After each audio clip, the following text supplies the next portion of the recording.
Mega digital news. న్యాయం కోసం ప్రతి అక్షరం, న్యాయం కోసం ప్రతి అడుగు.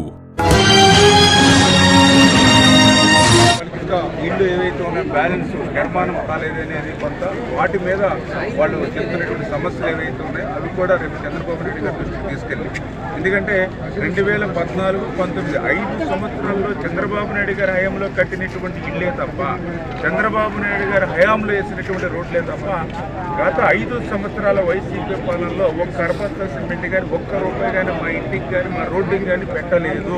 అసలు మేము ఉన్నామో చచ్చామో బ్రతికేమో అనేటువంటి పరిస్థితి కూడా గత పాలనలో చూడలేదు.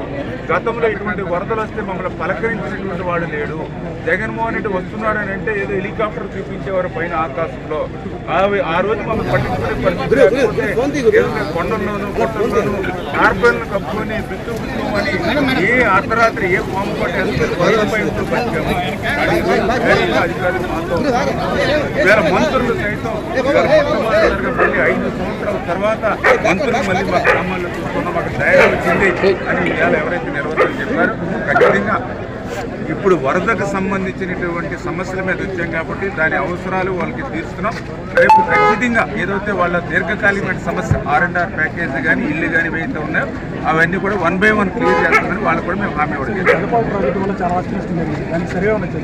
ఏదైతే పెదవాగు దాని పర్యవేక్షణం కూడా జగన్మోహన్ రెడ్డి గారి పాపం. ఎందుకంటే ఆ రోజు 2021లో గోదావరి బోర్డు చాలా క్లియర్గా పెదవాగు ఆధునీకరణ కోసం 80 కోట్ల రూపాయల ప్రతిపాదనలు చేసి అందులో 85% ఆంధ్ర 15% తెలంగాణ పెట్టి నిర్మాణం చేయమని 21లో ఆదేశిస్తే మరి 2-3 సంవత్సరాలు గడిచినా కూడా ఒక్క రూపాయి ఆ రోజున జగన్మోహన్ రెడ్డి ఆ పెదవాగు నిమిత్తం